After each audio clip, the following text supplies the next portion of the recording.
there will be no real non-controlled currency in the world.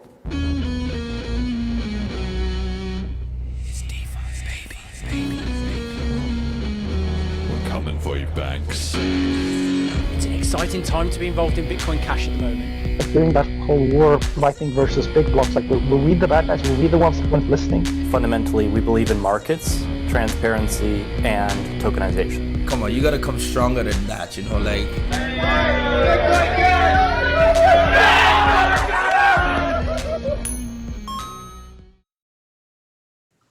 Hello and welcome back to the Bitcoin Cash podcast, following Bitcoin Cash on its rise to global reserve currency. This is episode number 73, Collapsing Banks and USDC Depegs, featuring Dinopawnz. Today is Sunday, the 12th of March, 2023. I'm your host, Jeremy, with a brand new Shure SM7B microphone, the one that Joe Rogan and every other podcaster under the sun and Michael Jackson used on the Thriller album. So it should be sounding good.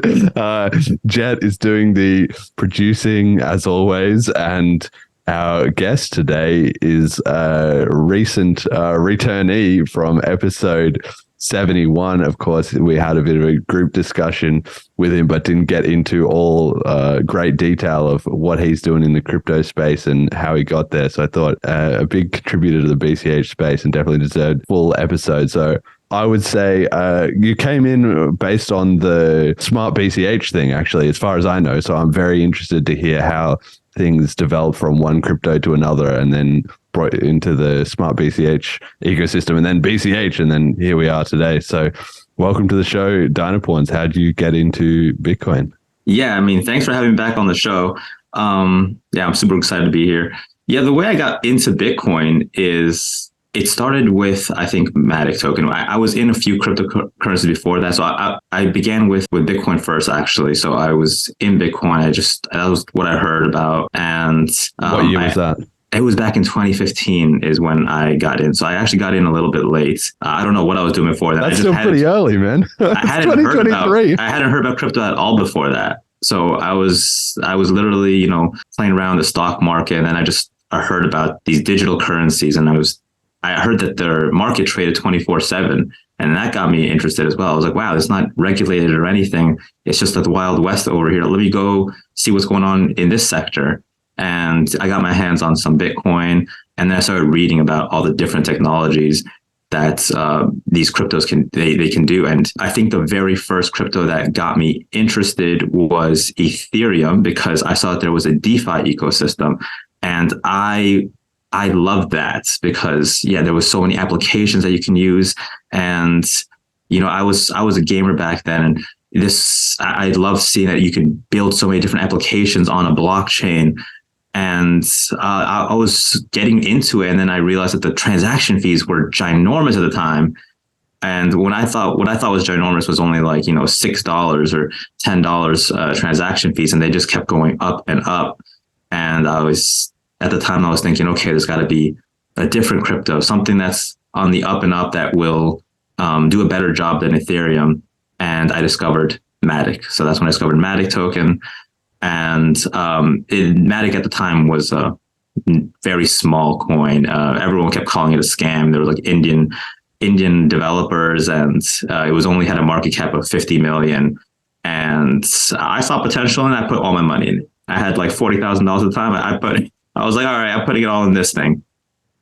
And I waited, and it kind of blew up. It blew up. It became like a $1 billion coin, and I was really excited.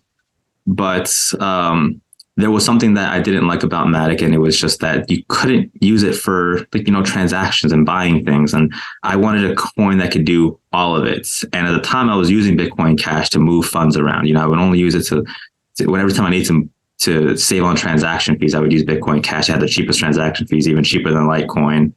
And I thought it was more reliable. And so I would use Bitcoin Cash. And then I heard that SmartBCH was coming out. And I said, okay, well, now it has it all. I have exactly what I want. I have the transaction. I can use Bitcoin Cash for transactions, and I can also use it for DeFi. It has an EVM. perfect. And I took all my Matic token, I sold it. I sold the majority of it, and I said, "Hey, I'm going to go try out this SmartBCH thing." And I have almost all my holdings in Bitcoin Cash right now. I keep telling people I have like 11 cents in my bank account. I don't hold fiat really. I just hold Bitcoin Cash because I can use it to buy everything that I need pretty much. And I also have access to DeFi with SmartBCH, and I thought that's how essentially what got me involved in BCH and why I'm now here. So what was the process like as you came from into SmartBCH, right? That was what initially grabbed your attention. That's why I saw you commenting and making videos and all that sort of stuff. But then I guess even if you'd been using the main chain before that, and I hear this a lot from a lot of people, they know because they're just transferring between exchanges and they see, oh, Bitcoin Cash has low transfer fees, and they just use it, but they never really understand because they never need to, all the history and blah, blah, blah, what happened with all the different forks and all of that. Were you very up to speed on all of that, or did you have to kind of backfill in your research? No, I had to do a lot of research to understand why Bitcoin Cash had the lowest transaction fees and why it seemed better than all the other cryptos at being peer-to-peer cash. So I love knowing things. So of course, I started digging into, what's better, Litecoin? Do I like Bitcoin Cash? Do I like Dogecoin? And, after doing extensive research on all these different cryptos, I looked into Tron, I looked into Matic, I looked into everything. I kept reading every single day. There's so much to learn in the crypto space. Every day is something.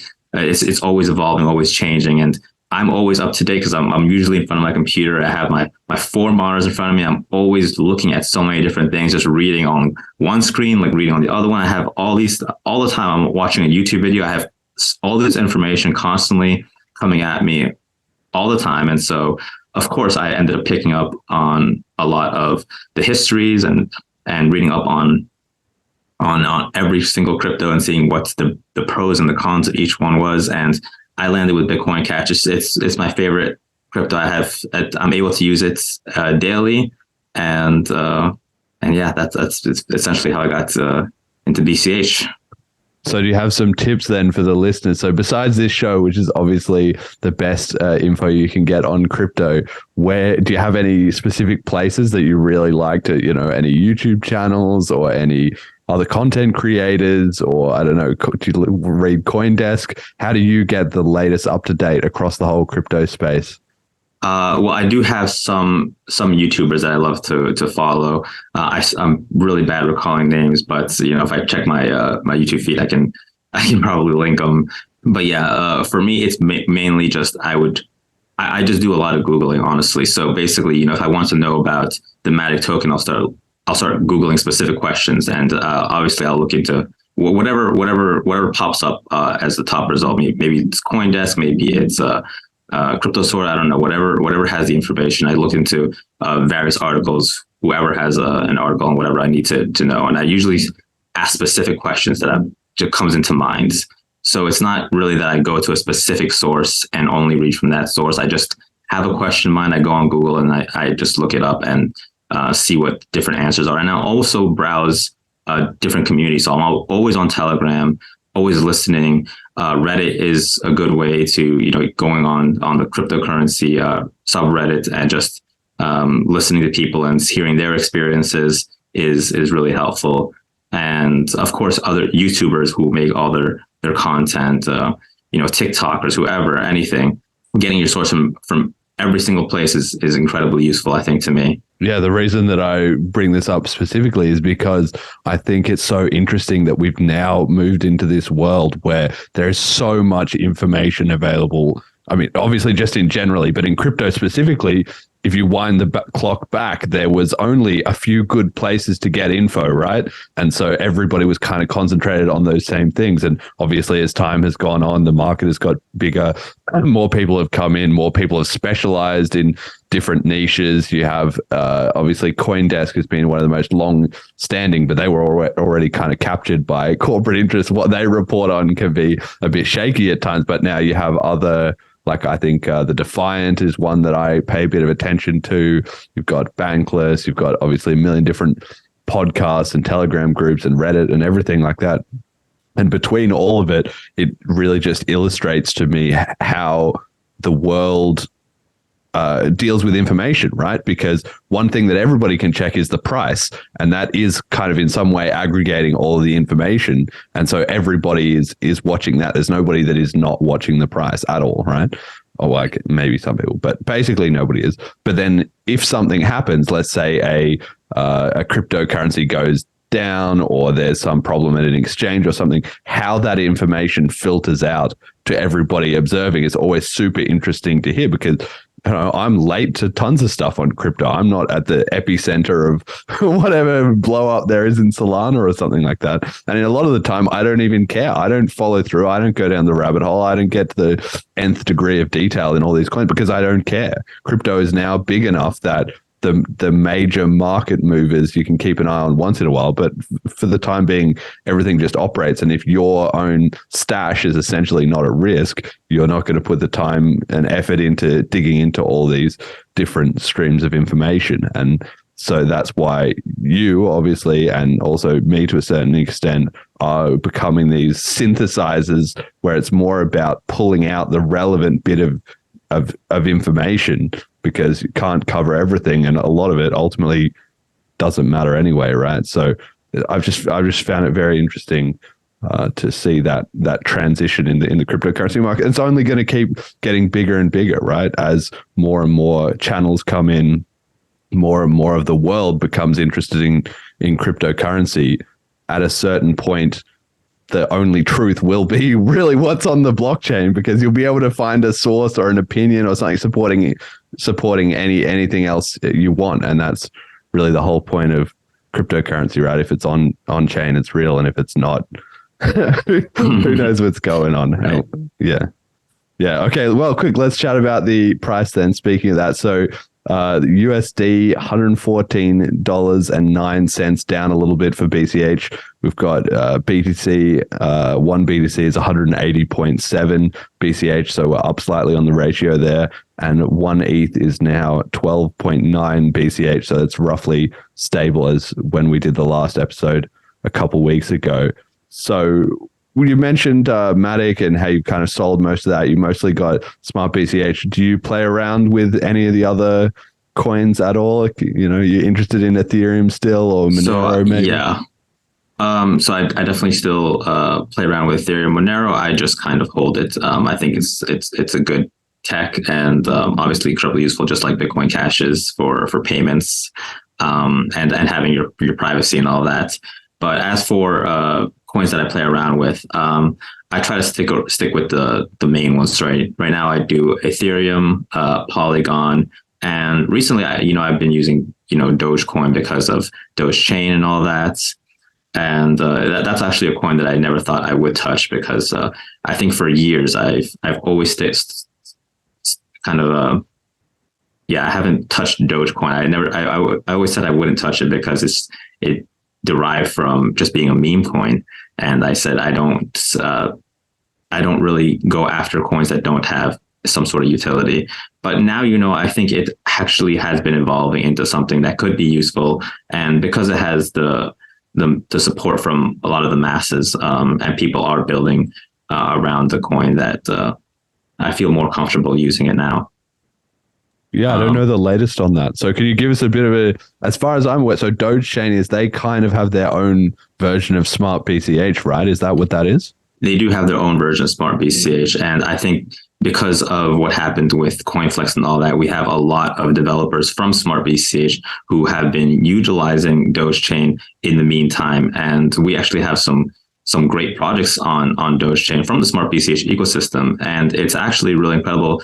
A lot of Doge Chain users don't realize how many SmartBCH users are actually on their chain, and how many of their top projects came from the SmartBCH ecosystem, such as Mantra, such as Oasis. Their two top marketplaces are SmartBCH marketplaces.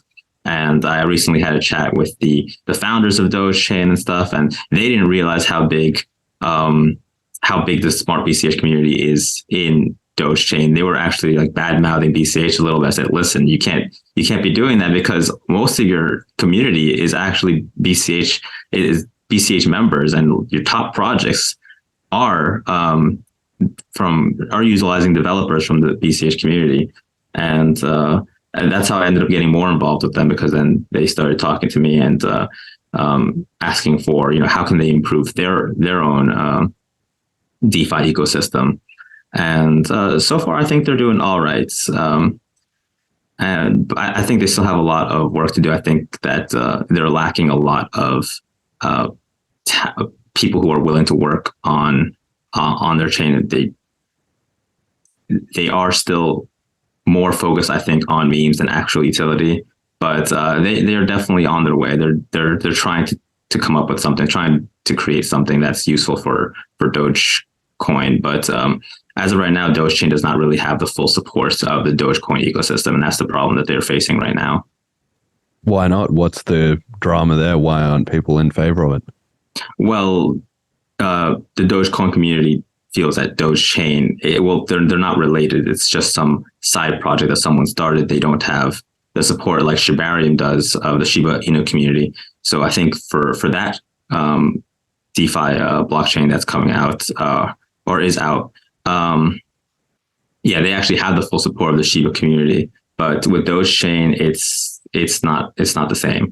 And I've only listened to the community in Dogechain so much, but from what I understand, and in their Telegram groups and everything, they really feel that they need more support from their own community members, because right now Dogechain is in limbo, kind of like SmartBCH is. They don't know what the future of Dogechain is going to look like. And but recently, they have been doing some partnerships with Matic, and that's how I they recently did a little they had Polyverse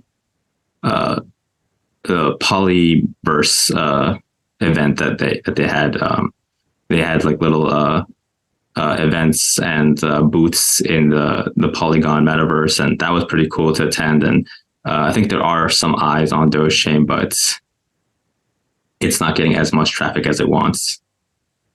Wow, this is so fascinating, because I had no idea about any of this, but that actually makes me think that it's great for BCH if a lot of the devs in SmartBCH sort of kept their project together and have found a kind of alternative source. And I guess we're seeing the power of the EVM ecosystem there, where if you've got something and it's working and it's getting traction, you put a lot of time and effort into it. Maybe you have a community, you have your Telegram, blah, blah, blah. If there's problems like there was with SmartBCH, then people can switch over, preserve maybe not everything, or they can, but preserve most of their momentum to what they're doing, migrate it somewhere else. And then when the circumstances are more favorable, hopefully they'll come back. So it's kind of like, because one of the main things about SmartBCH was it got a lot of traction very quickly for what it was. The growth of the community there was amazing. And so there's a part in the back of my mind that hopes that we can see some kind of a resolution there, and then everybody would flood back in. That would be absolutely amazing to see. I don't know what you think of the chances of that. Yeah, I think the chances of that are likely. And something that I love to emphasize is the cooperation between different blockchains. I love that that you can move over from SmartBCH to Dogechain, utilize their ecosystem while SmartBCH is having issues. I love that you can move from Dogechain to SmartBCH to BSC. I think that there needs to be more unity. And I love the SmartBCH community and the Bitcoin Cash community in general for not having not having censorship. We realized from the Bitcoin camp that censorship is not good, and we wanted to be more open about that. And when going into Dogechain, actually, that is the first thing that I brought up to all the biggest, all the founders and everything, is that they were censoring a lot, especially Bitcoin Cash projects. They were censoring. Every single group was censoring, and I had to go on their Twitter space and be like, listen, guys, you don't know me, but there needs to be an end to this whole censoring thing. We need to work together, and especially in crypto. It's better if everyone works together than work apart. And this only makes everything grow. It's not just, oh, if you censor Bitcoin Cash, Dogechain will do better. It'll support everybody. It'll make Dogechain grow. It'll make Bitcoin Cash grow. And so that's something that I talked to them firmly about, and they've actually been relaxing their censorship recently, because there was actually huge drama in the Dogechain ecosystem with Mantra, which is a project founded on SmartBCH by Morden and Kiok, and we weren't allowed to talk about these SmartBCH projects on Dogechain Telegram groups, or they would ban us.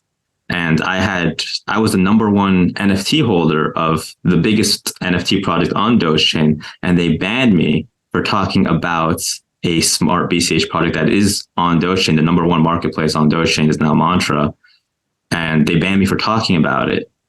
And this caused a huge drama on the chain, because they're like, how can you ban the number one holder of your NFT group just for talking about a project, a marketplace that you rely on to sell your NFTs? This whole censorship thing does not help your project. You're actually hurting your own project for censoring for no reason.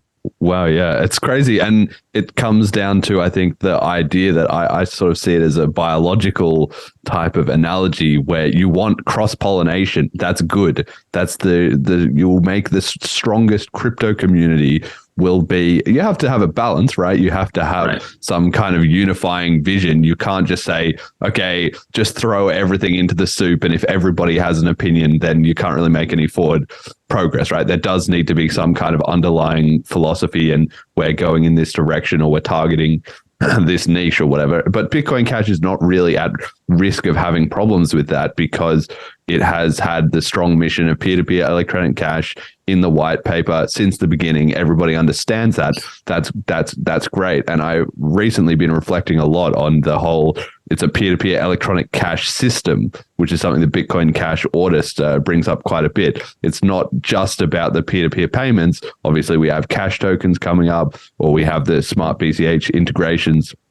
To the extent that those things can be brought into the ecosystem, it's all driving transactions, which all pays the miners and secures the chain, right? So it doesn't matter. And actually, to compete in the modern crypto marketplace, with maybe the exception of BTC and the stablecoins, you have to have that stuff. Otherwise, you're just not going to get very far. But luckily, the Bitcoin Cash community, I think, does strike a fairly healthy balance. Maybe we could be a little more welcoming to outsiders. Part of the reason we aren't is because things go wrong and people get burned and scammed. But on the whole, I think the community does a pretty good job of sort of welcoming new people in, and especially of observing other chains to take ideas from them.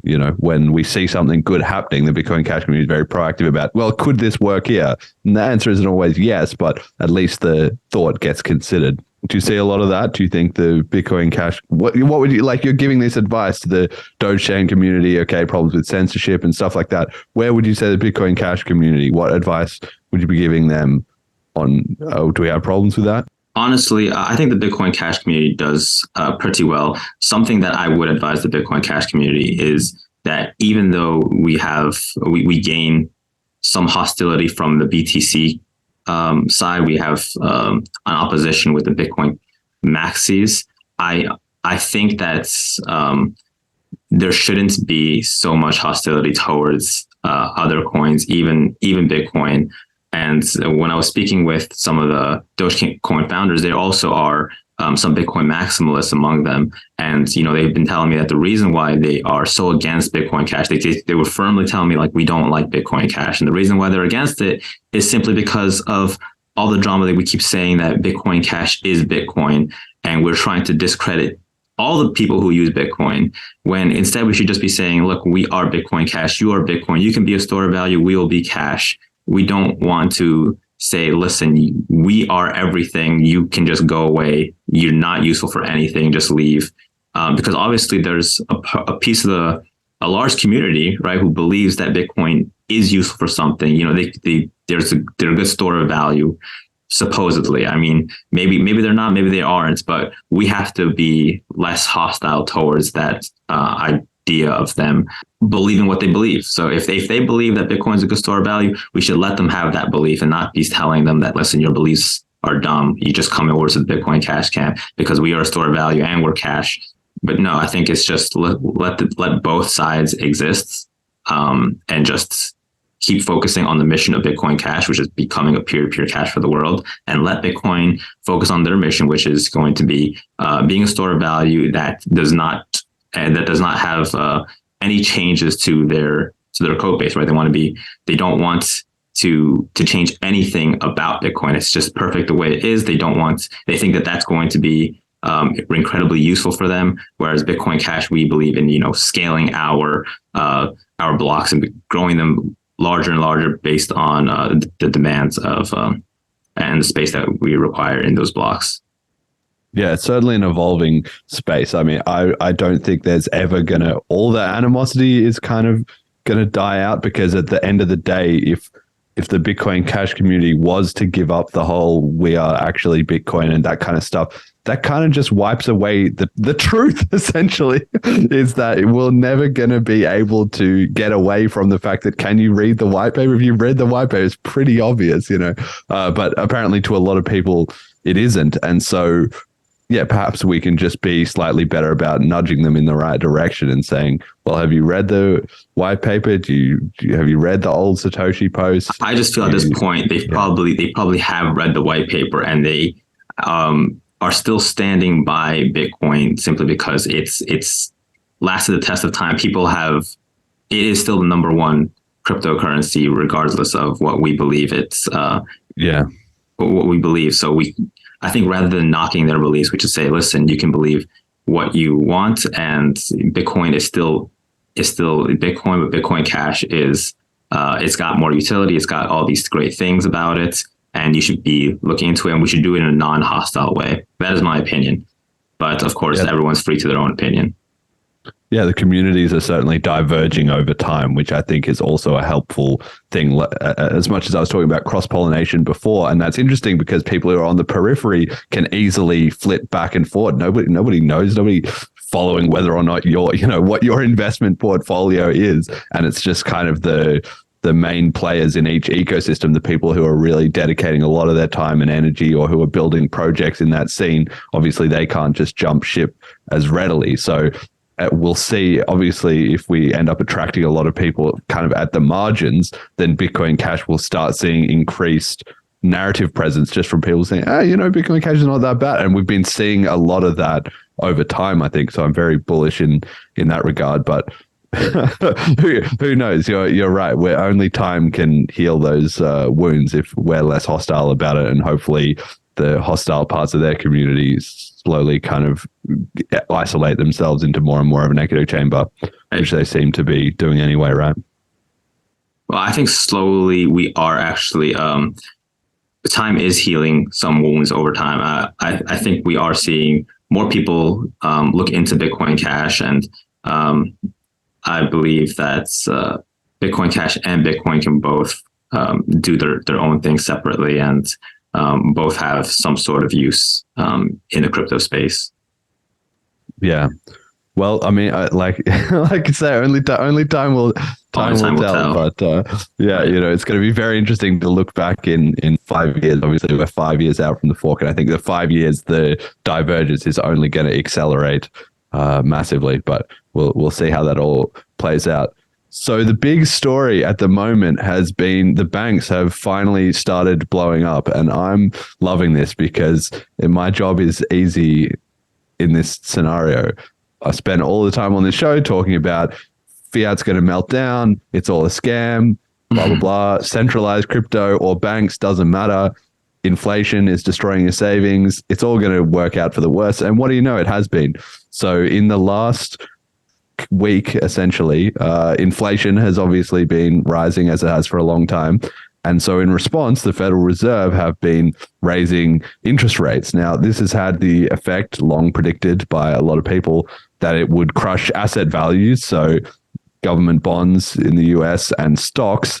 And what the biggest problem there is not the initial impact of that, but the secondary impact, which is that a lot of banks have those assets on their balance sheet. So their balance sheet assets are dropping in value, but they still have the same amount of liabilities in terms of depositors that they have to be able to make whole.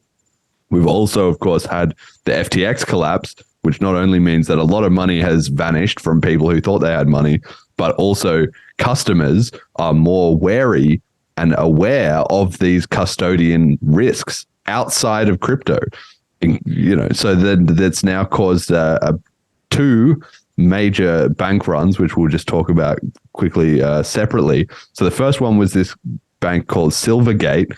So this is I'm going to put in quotation, the better of the two. They've handled it better. So they put themselves into voluntary liquidation.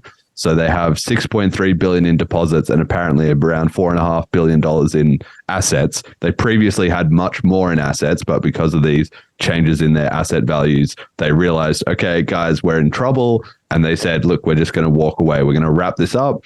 They haven't been taken over by regulators. So apparently things are at least on a good enough keel that they're being proactive, right? Saying, oh, okay, we're going to wrap things up. They're going to pay out all their depositors and presumably their creditors as well too. At least that's what they're saying. And the ones who are taking the loss are the shareholders, which is obviously not ideal if you're a bank shareholder. But on the other hand, that's how shareholding works. If you have shares in a bankrupt company and they go bankrupt, you're out of luck. Tough luck. That was the risk of holding the shares. So as far as this being a disaster in terms of the actual bank closing, it seems to be fairly orderly, but of course it is potentially the canary in the coal mine for broader systemic issues. What do you make of this return to or follow on, I guess, from all the crypto collapses and problems we saw in the last year to 2023, starting out with some bank and fiat issues instead? Right. It's insane what's happening with the banks right now.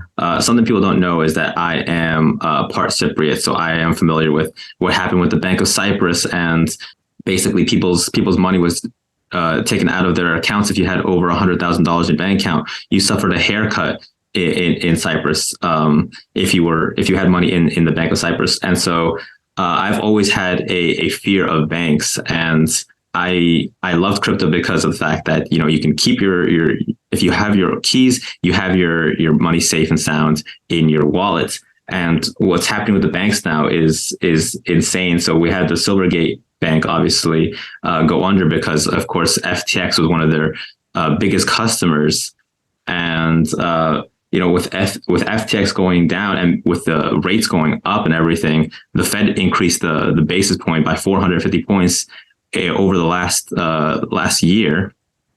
And of course, this is tanking the asset values of these banks that they're holding, the bonds, the U.S. stocks, and it is causing people to withdraw a ton of their money from their bank accounts and essentially cause a bank run on these banks. And of course, most people want to take their money and put it into short-term treasuries because right now they're paying a decent interest rates. And this bank run is essentially being caused by the Fed. And it's insane what's happening right now. I think that because of what's happening, because the Fed has increased the rates by so much, they are now considering even decreasing the rates back by like 100 basis points by December. But right now, it's the Fed that's causing these issues with the banks, and it sucks because it's really the small holders, who these startup companies with Silicon Valley and the tech industry that's suffering. It's not really these rich people. It's small startups that really are going to be suffering from this issue. The FDIC only insures up to $250,000, and I don't think that this should be happening with the banking system in the U.S. This is kind of embarrassing. It's embarrassing that that this can actually occur. And I think right now there's going to be a meeting tomorrow on the Silicon Valley Bank to see what exactly is going to happen. But really, I think all depositors need to be made whole. So we'll see what happens tomorrow, honestly. Yeah, it's essentially the chickens are finally coming home to roost. I mean, obviously on this show and in the entire crypto industry as a whole, I would say since 2009 and even earlier than that, if you look at somebody like Peter Schiff has been just banging the drum for decades that this all can't keep going on the way it has been going on. And we saw it got right to the brink in 2008, but then with just spraying out money everywhere, the problems got kind of papered over, and that's been getting bigger and bigger and bigger and bigger. And it's just a case of when does it all finally fall apart? Now they're between a rock and a hard place, like you say, with the Fed, because if they don't raise interest rates, then inflation is just going to keep roaring. Even if they do raise interest rates, then they're going to cause these kind of systemic problems. And if they do that, they might still not fix the problem. Inflation is still going to keep going up because there's just so much money being spewed out to everybody. So it's actually a huge win for crypto. And I think the classic case of all the FTX and all the blow-ups last year, Three Arrows Capital and yada, yada, yada, it's kind of come around to be a bit of a blessing in disguise, I think, because now it's causing this collapse in the banks, but it's also done a huge amount to create general population awareness of instability in the financial system and problems with custodians and so on and so forth. And after seeing all those problems in crypto, which largely escaped being branded problems with crypto and more problems with custodians, now if the same thing is happening in fiat currency, it's really going to make people think through where they're choosing to put their money, because it's going to become increasingly apparent as this stuff becomes more common that if you're not paying any attention, your money's just going to be gone at some point, right? Right. And I think that is a incredible fear that people should have with the banking system in general. Banks, they're supposed to be a safe haven for people to deposit their funds. And if it can't be that, I mean, it's a huge win for cryptocurrency in general. This is definitely going to open up eyes for the masses and see, hey, if my money is not safe in the bank, where can I park it? And now they're going to start looking at various different cryptocurrencies.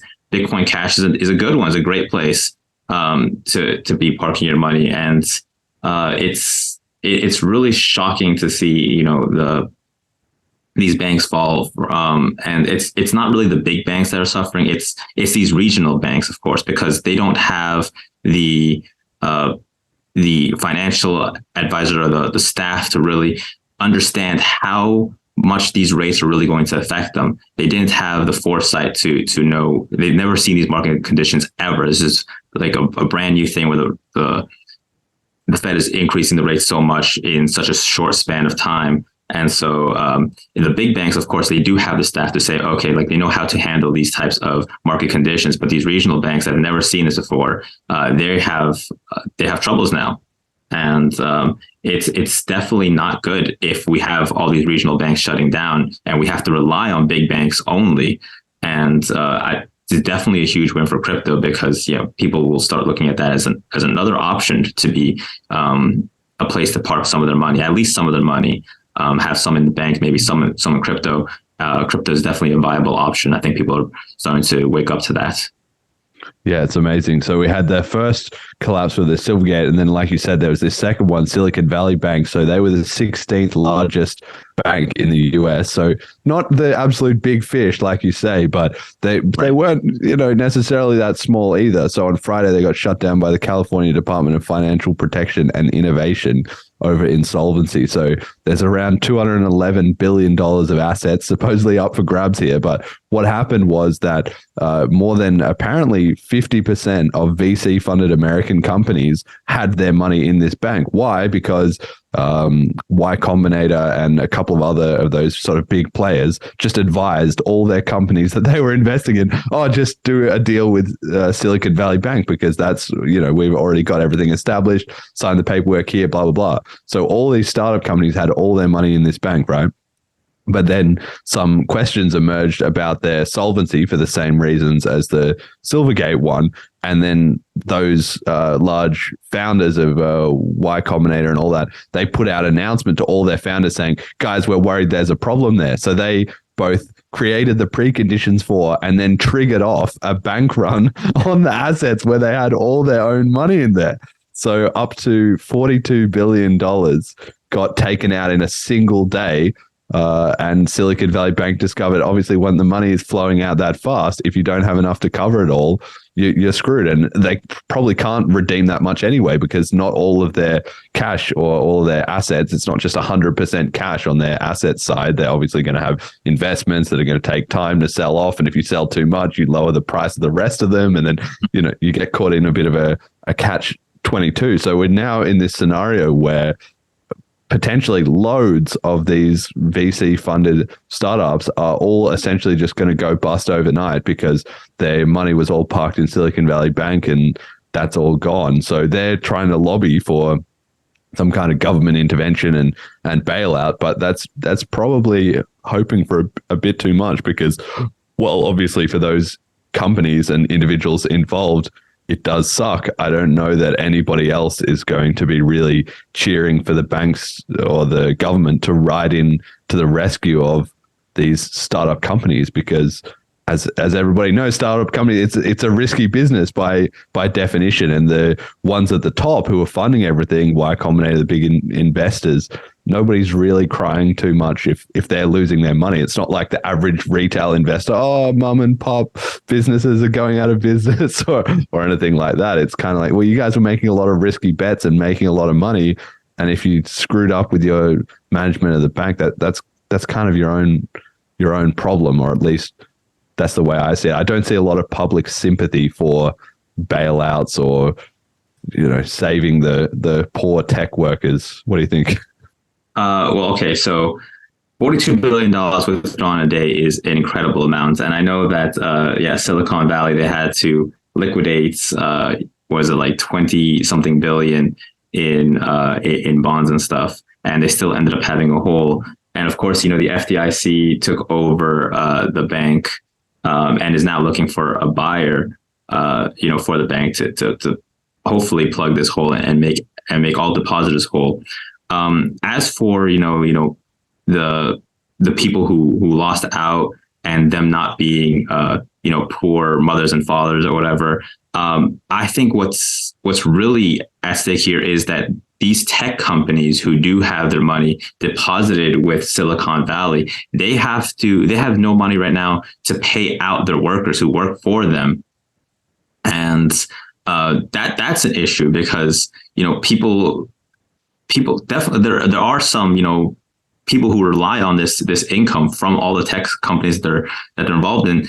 They had no part of the depositing into Silicon Valley Bank. They don't know where their paycheck comes from, and now they have to suffer because of a mistake by one CEO, one CFO at some random bank that they had no clue even existed potentially. And now they have to go to work, and there's like, okay, so do we have a paycheck coming in this week? And the answer could potentially be no, because the money is missing. Well, maybe I'm just an asshole. I don't know, but to me, I sort of think like it would be different if the money had been lost and it was like, oh, the agriculture industry, we've got 100,000 farmers that have just lost all their savings or something. To me, I'm sort of like, okay, obviously there will be, everybody's different and there'll be all kinds of people wrapped up in this, right? But even if it comes to so let's say, I've got here, I found this stat. I don't know if these numbers are accurate, right? But 3,500 CEOs and founders wrote to the American government and said, guys, you're going to have to bail us out or we're all screwed. And they were representing 220,000 workers, right? But of those 220,000 workers, a lot of them have good jobs and a lot of them have real skills that they can just reapply in another context. Obviously, some people will be struggling. Obviously, it always sucks to lose your job, but I don't feel like this is a section of the economy that's going to have public sympathy to say, oh, like if it was teachers, right, or nurses or something, I could see the impact being a lot greater from the public's willingness to say, oh, this is a horrible scenario, than probably pretty well-paid tech workers who were working in risky startups that then didn't pan out. But maybe that's just my... Well, that is one way to look at it, certainly. But from what I've seen on Twitter and by joining all these Twitter spaces and what people are just commenting about this, I think a lot of people are worried about the companies, the startups that have lost money. I saw Mark Cuban, for instance, tweet, that he has a bunch of startup companies that did have money with Silicon Valley Bank. And these people rely on that money to keep their operations running and to keep their workers paid and everything. And while he says that he will personally work with these companies, there are still 65,000 other startups. And some of the stories I've heard in these Twitter spaces, are there are some small startups. One lady was working on a company where it's in the medical field. She was scanning. People would scan. They would type in the conditions that they're feeling, or they would scan their face or something, and it would tell you what symptoms you have or whatever. It was a cool like tech startup thing. And now she had all her money in that bank, and now it's going to be problematic paying out the people in her company, and there's no reassurance that she will get more than the $250,000 that the FDIC insured. And it's 90% of the assets at this bank are uninsured. And I think there was 211 billion in deposits or something. So some crazy amount. There's a lot of money that is just left uninsured. It's not something that should have been allowed to happen in the first place. And I do think that it looks really bad on Biden as well. And I think if he wants to win a second term in this upcoming election, he needs to start looking at what is happening with the banks, because what's happening with Silicon Valley Bank might become contagious and go down to and might start affecting smaller banks. It might not just end here. Right now, we have to think about that. This is currently the weekend, and this news about Silicon Valley Bank released on Friday, right when the markets are about to close. Right now, we're in the weekend. Right now, we're saying, okay, everything is nice and dandy, nothing's happening. But come Monday, we might actually see the continuation of what this bank run is actually going to do to other banks as well. Yeah, exactly. We're not going to know until things kind of play out, but there's certainly one point of view. And from the reading I did before the show, there's some people who kind of say like, okay, these guys were fairly self-contained. They're like we said, the Silvergate one is winding up fairly readily on the spectrum of disaster to, okay, it all shut down, but it's going to work out. And then the Silicon Valley Bank one is a bit more problematic, but some people say, well, it's still probably handleable. But you never know. Like you say, we're going to wait and see whether or not this has knock-on effects. And it might even not be in the immediate week, but give it a month or 2 months. If this is partly due to the FTX collapse, then this happens. And then it's just the dominoes falling in the fragile system. And like you say, politics does come into it. So got here a quote from Treasury Secretary, former chairwoman of the Federal Reserve, Janet Yellen, who said she won't be planning, or at least at the moment isn't planning, to do a bailout for this Silicon Valley Bank, and says there's a quote from a Guardian article of what she said. The American banking system is really safe and well capitalized. It's resilient, she told CBS's Face the Nation. Americans can have confidence in the safety and soundness of our banking system. Let me be clear that during the financial crisis, there were investors and owners of systemic large banks that were bailed out. And the reforms that have been put in place means we are not going to do that again. End quote. So obviously, I think that's a load of bullshit. Like, there's no way that we have a safe and solid banking system. This is kind of her job to get trotted out whenever this thing happens and reassure everyone that it's going to be okay. But listeners to this show should know that's a complete lie. So if you're relying on this not happening again, or not happening to your bank, or there not being contagion, throw that out the window. You should obviously not catastrophize and say it's all going to be a disaster and I should go and live in the woods with baked beans, but plan ahead and at least diversify your risk. Know have your crypto set up. I don't know, maybe have some gold, have some physical cash.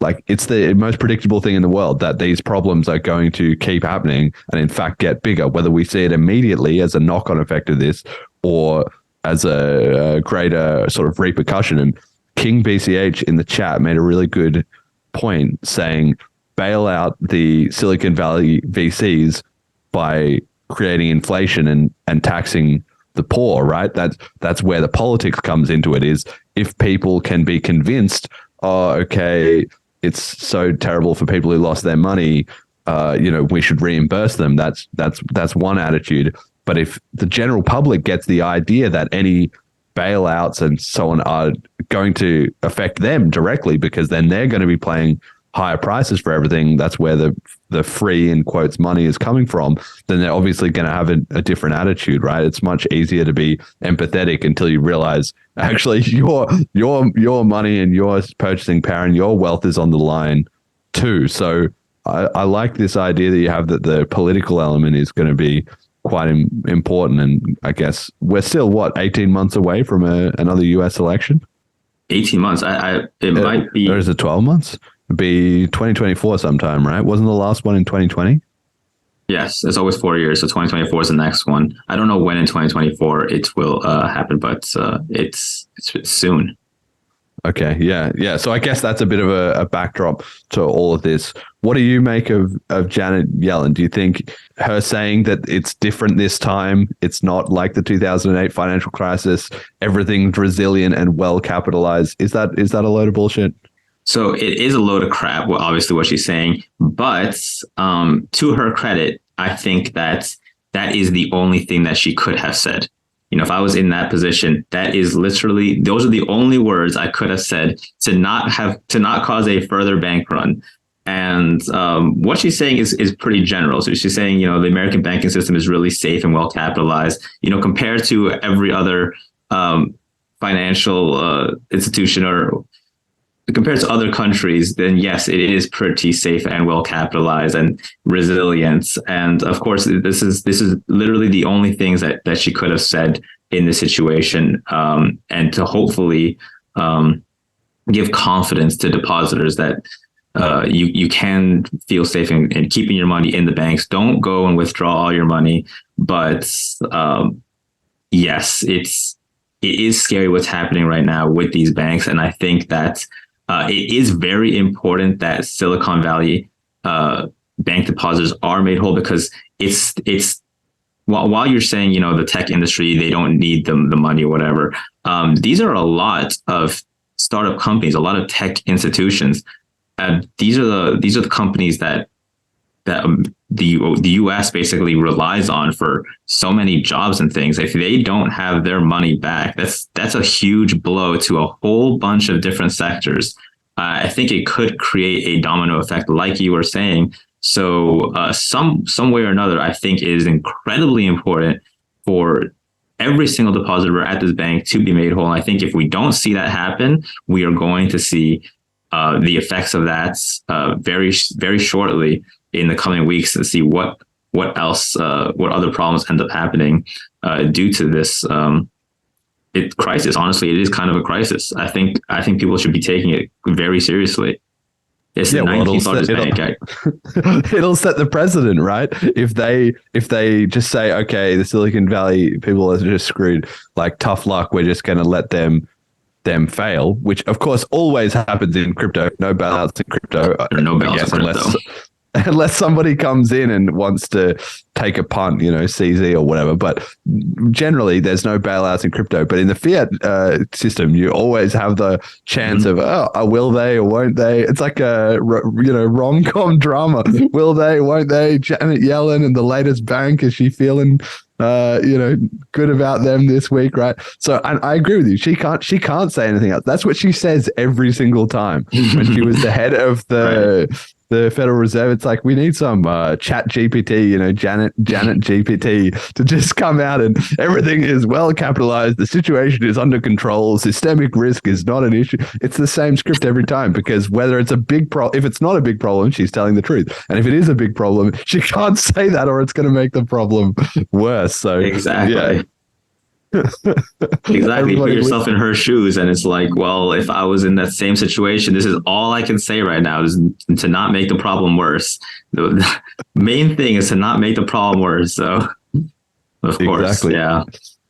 So everybody reading the financial news, just be aware of how completely propaganda this is, and also just the idea that once you read the headline, it's too late. If you are one of these people with their money in Silicon Valley banking, you're not getting your money out, or at least not until it's all been haircut and diluted and the problem's over, right? The insiders get their money out. And that's what I heard somebody who was talking on one of these Twitter spaces about some of the CFO and so on. They were just dumping their stock a couple of weeks back because they could obviously see that the panic was going to begin. And so they got out, but all the people left on the hook at the end. You are the little people. That's essentially what it comes down to. So your only defense is to be prepared in advance rather than to sort of try and react to the situation as it comes. And it's obvious that we're going to see more banks, blowing up, more problems in the fiat system, and more problems in the centralized,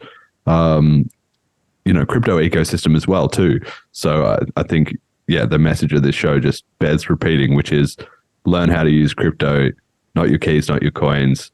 Hold your own stash, and probably diversify a bit, spread out, because once the contagion starts, it is already too late. So then, as a secondary side consequence of this, we have had the depegging of USDC. I don't think this has ever happened before. I was trying to remember whether it has, but I don't think USDC has ever got out of more than 98 or 99 cents. So for people who don't follow this in great detail, USDC is one of the largest so-called stablecoins, which is essentially where you have a kind of cryptocurrency, but it's run by a company, which can indirectly be controlled basically by a government, but it might just be run by a company.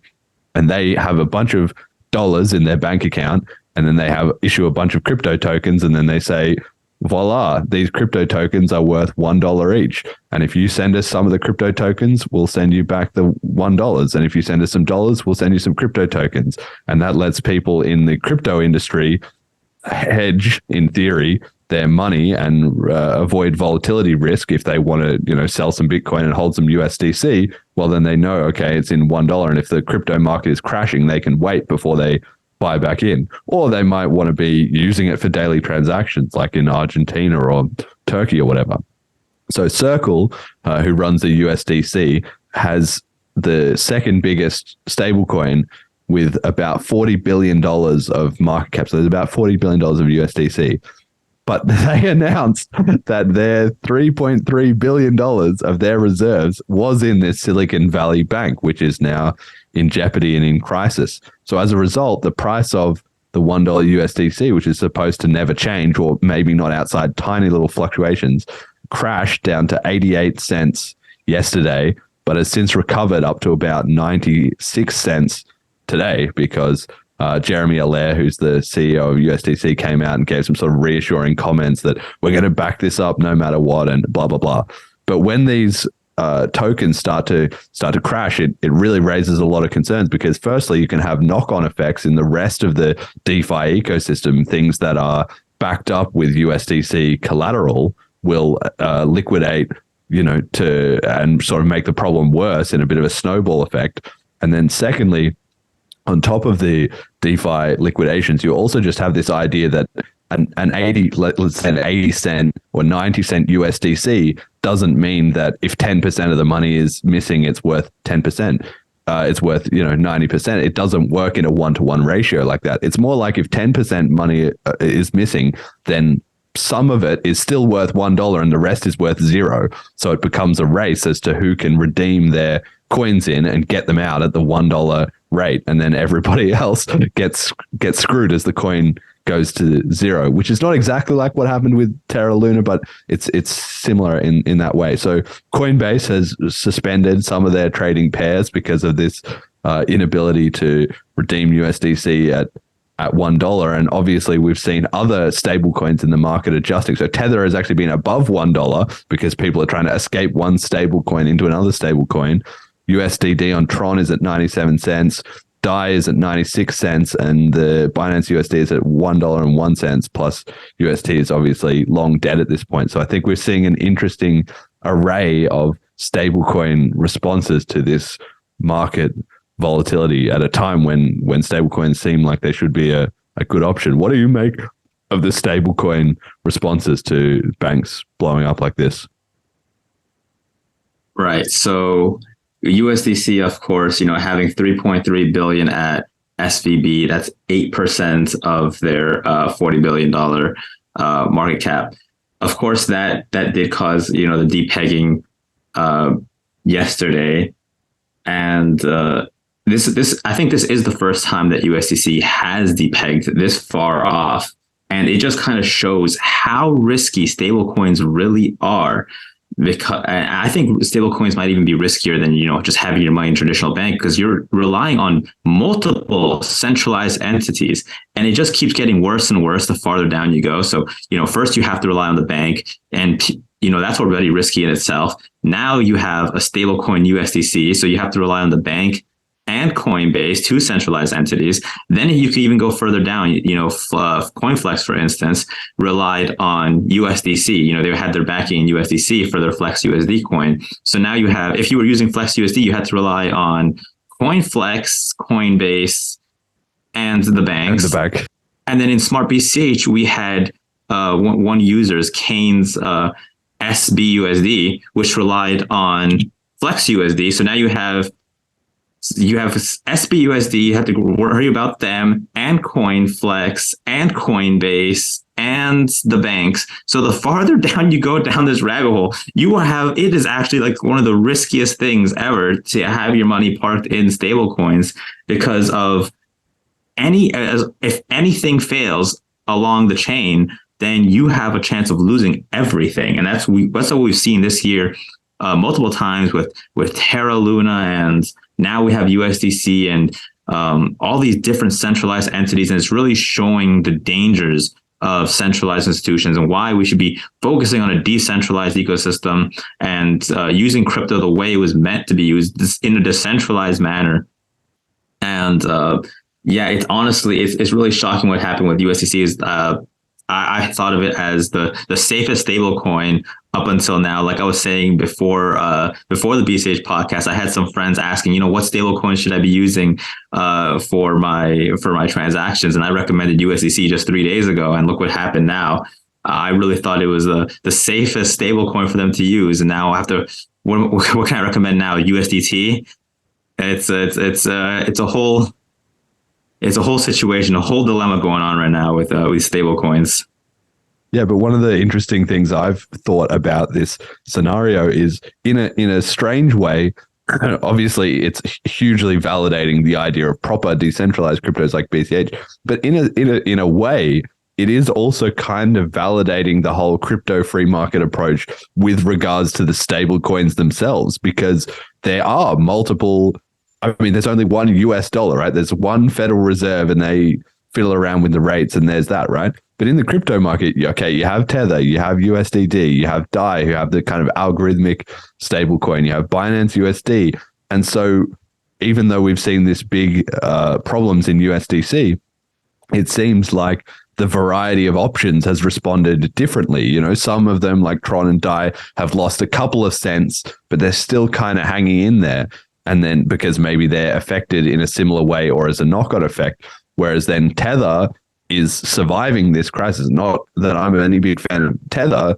In fact, that's a huge scam, and it will just be another day. It could be Tether that's having this problem instead of USDC, right? It's the exact same thing.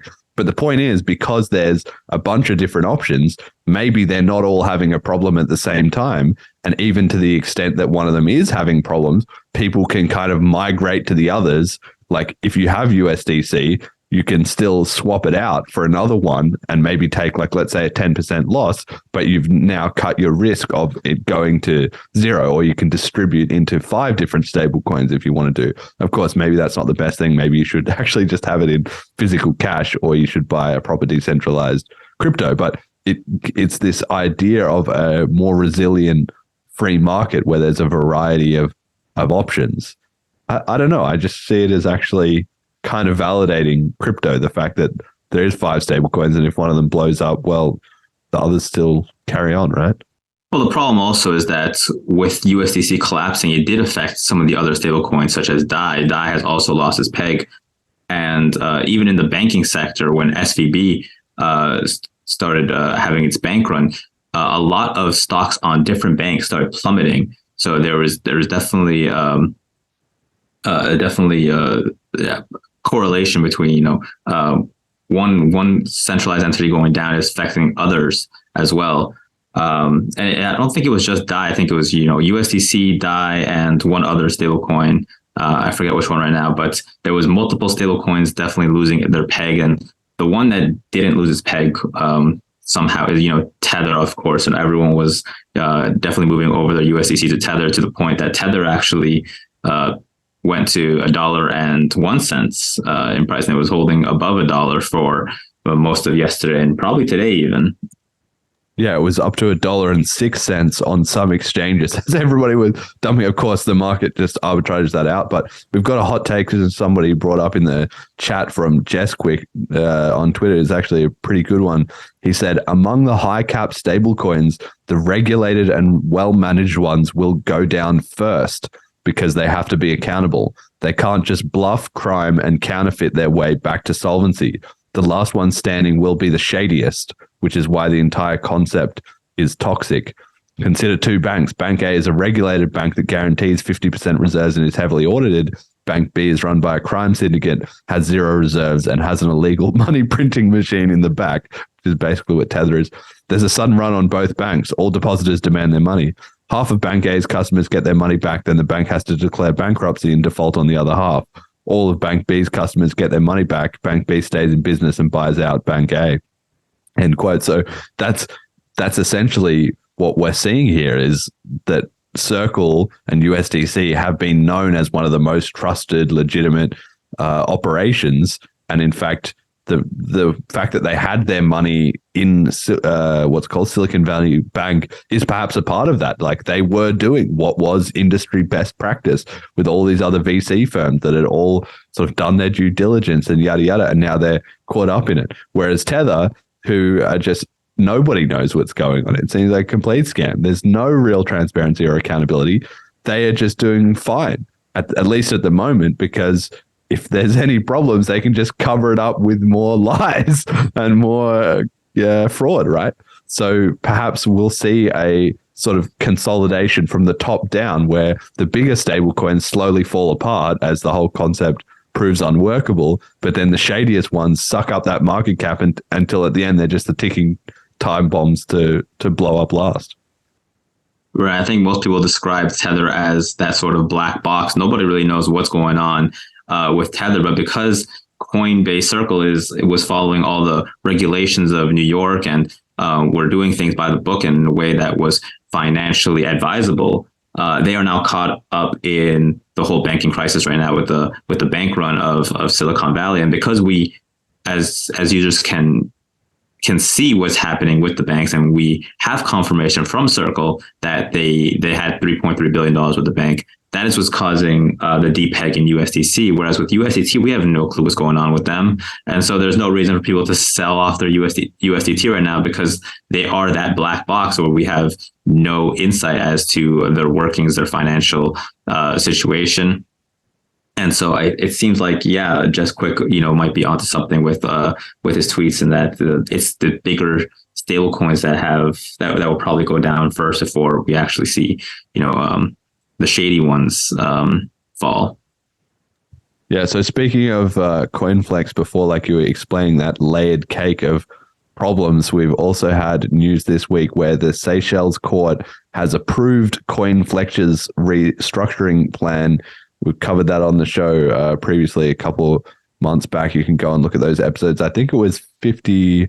Let me just quickly check, but I think it was 51, 52, and 55, maybe, and 60. And 1 second, it was 52, 53, and episode 60. If you want to get the full rundown of what all happened there, but essentially their plan was, we don't have enough money, so we're going to give the creditors, we're going to lump together everybody, which is the depositors to the exchange, holders of Flex USD, and also the SmartBCH users, because their bridge funds got mixed up into all that. We're going to give them back redemptions in this kind of weird, what they call composite, which is the recovery value tokens, which is like shares in their lawsuit against Roger Ver to try and get their money back. Some equity in CoinFlex, which is a bit questionable because why do you want shares in an exchange that's already insolvent, and they're kind of forcing you into betting on them being able to turn the ship around without much ability to sort of redeem or get back your money, and some sort of unlocked balances. So they were originally, I think they already unlocked about 10% of people's funds. So if you had one Bitcoin Cash, you got back 10% of that. But maybe as part of this restructuring, I think you're maybe going to get back another 10% or something like that. But I don't know the exact number. But the idea is that you'll have got back a tiny minority of your funds, and then the rest will all be in these Roger Ver recovery tokens that depends on them winning a lawsuit, and equity in the exchange, which you may or may not want and isn't worth much if the exchange is still bust. So they published these announcements from the Seychelles court. So the main game still hasn't happened, which is going to be in the Hong Kong International Arbitration Center, where they're wrangling this all out.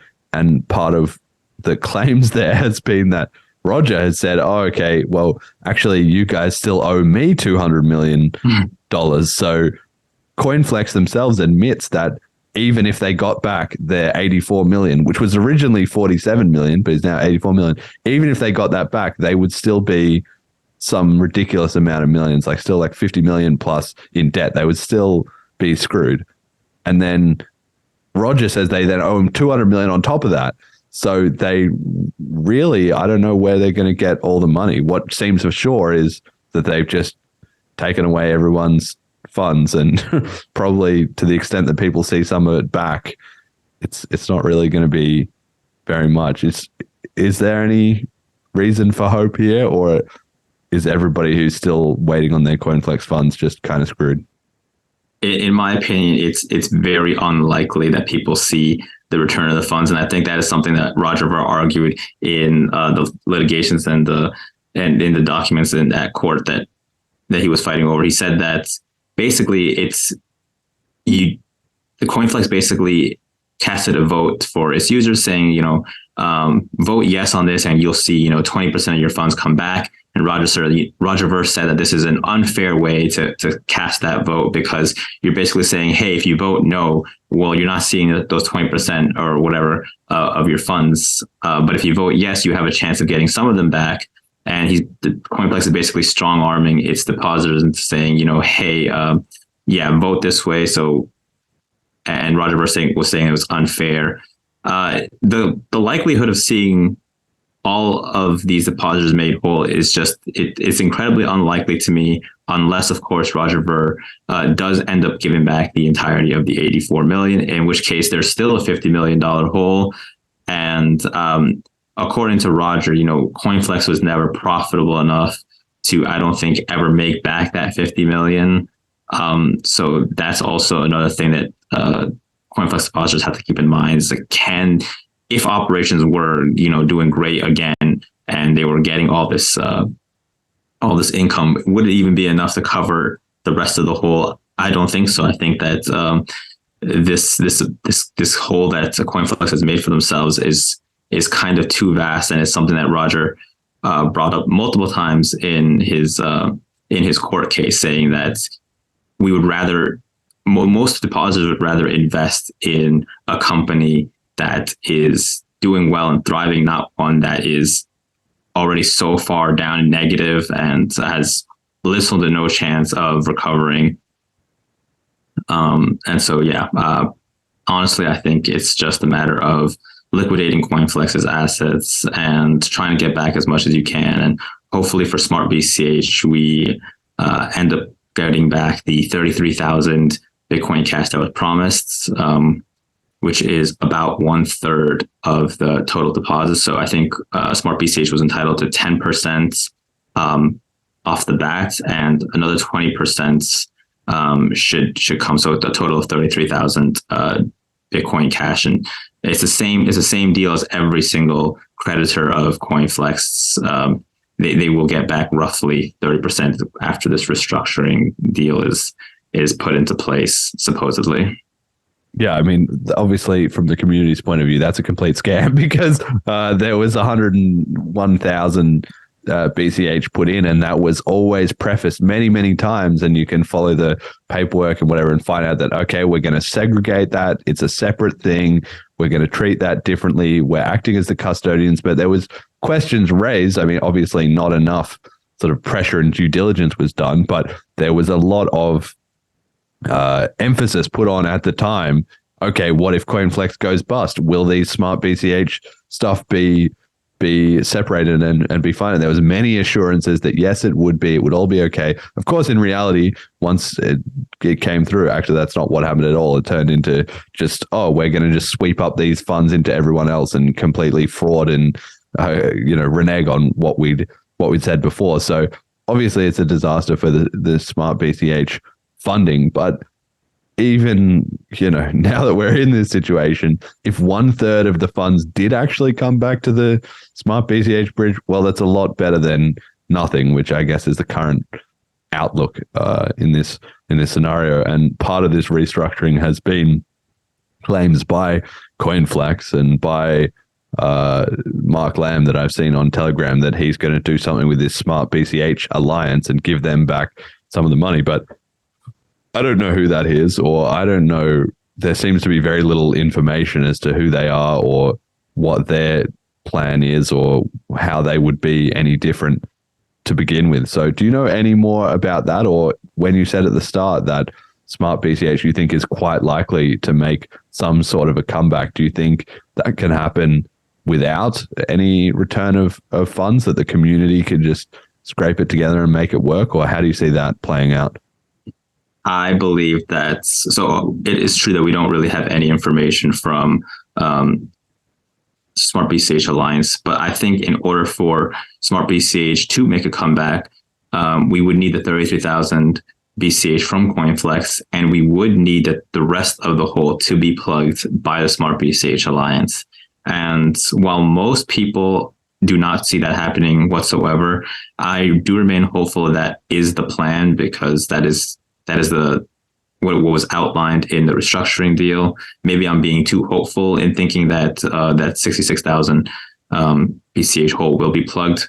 But the fact that right now SmartBCH, the token, is redeemable 1-to-1 for main chain BCH because of the SmartBCH Alliance keeping the peg, I think that is a good news for the community, because it definitely shows that they do have some intention to maintain that peg and potentially fill the rest of the hole. Otherwise, why would they maintain the peg if they had no intention of ever seeing SmartBCH return back into working order? That's how I see it, and I think that SmartBCH Alliance will stay true to the word and fill the 66,000 BCH hole.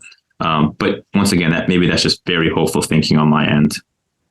So is that the Block NG bridge that you're talking about, or is there another way that you can do redemptions? Right now, the only way to redeem is through the Block NG bridge. What you would do is you would just go on any of the dexes, one of the aggregator dexes. So you can use BenSwap's aggregator or Tango Swap's aggregator on SmartBCH and redeem your SmartBCH for main chain BCH 1-to-1, but on the Binance Smart Chain network. So you would basically sell your SmartBCH for Binance Smart Chain BCH, and then you could just withdraw to your Binance accounts or whatever. Maybe swap on a DEX, a decentralized exchange on BSC. Yeah, I have actually used that and tried that out, and it's fascinating that the community, it is a bit of a workaround, but it's amazing that the community has produced these solutions in light of how much of a disaster the whole thing. I mean, I personally I'm such an optimist. I always just have a part of me that wants to believe, same as you, that I just feel like there's a world where, given 6 months, given 12 months, maybe CoinFlex has scammed most of the money, but in their attempts to get away with it, they give back some of the money, and then the Jihan comes in and says, look, I've put up a bunch of cash and effort and everything getting SmartBCH going. Like, I'm not just going to throw that away. Look, here's the cash. That's all covered.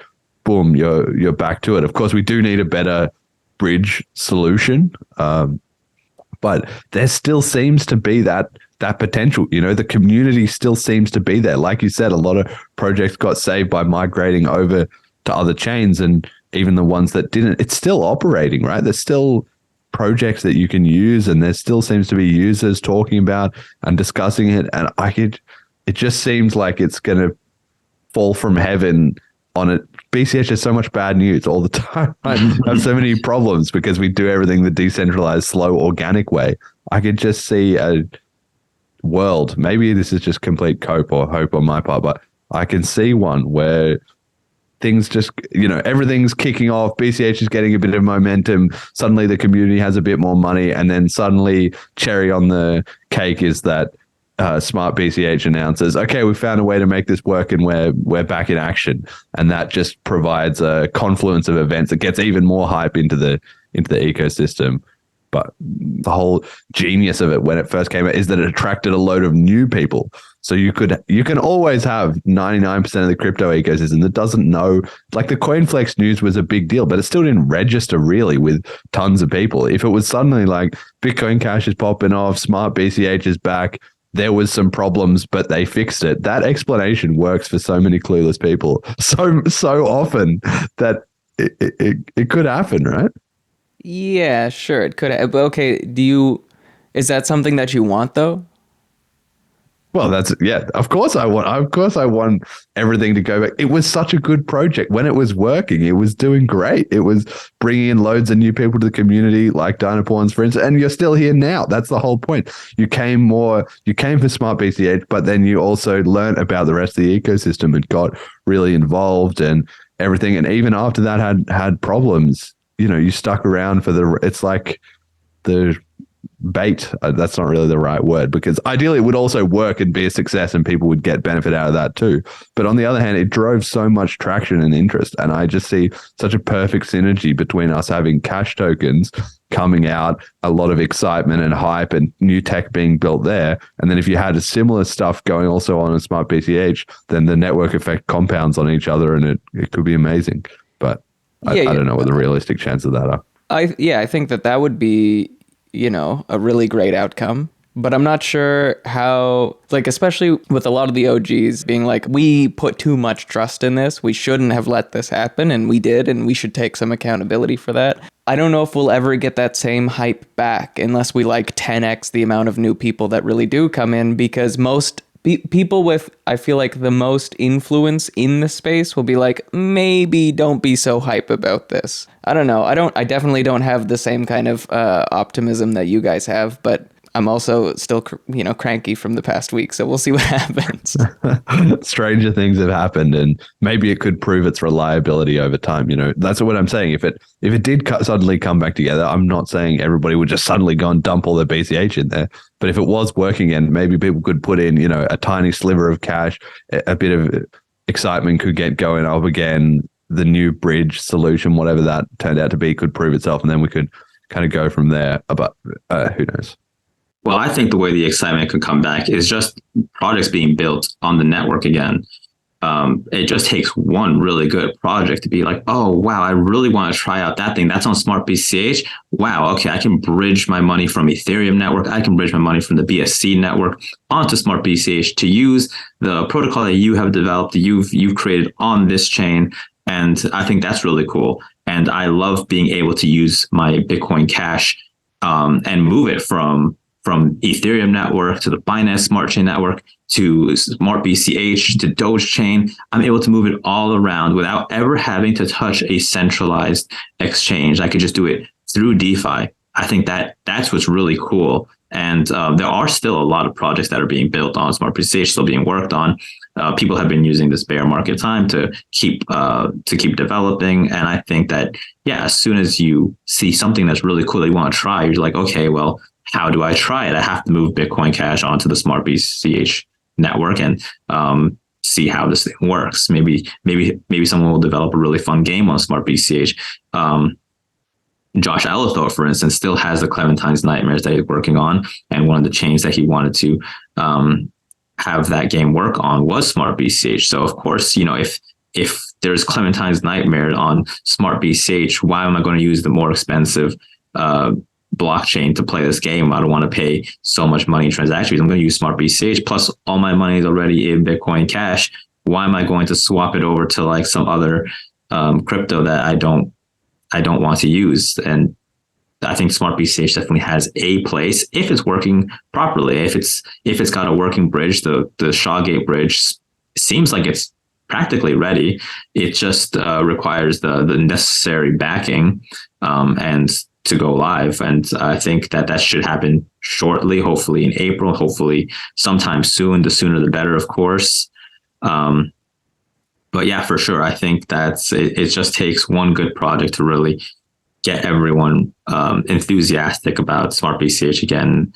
Now with BlockNG bridging over to creating that bridge to Ethereum, where you'll be able to move NFTs from SmartBCH to the Ethereum network and have Ethereum NFTs move over to the SmartBCH network. I think that's a really cool application, cool bridge for more people who are not necessarily involved in the Bitcoin Cash community to bridge over and see what's the cool things we have over in this space.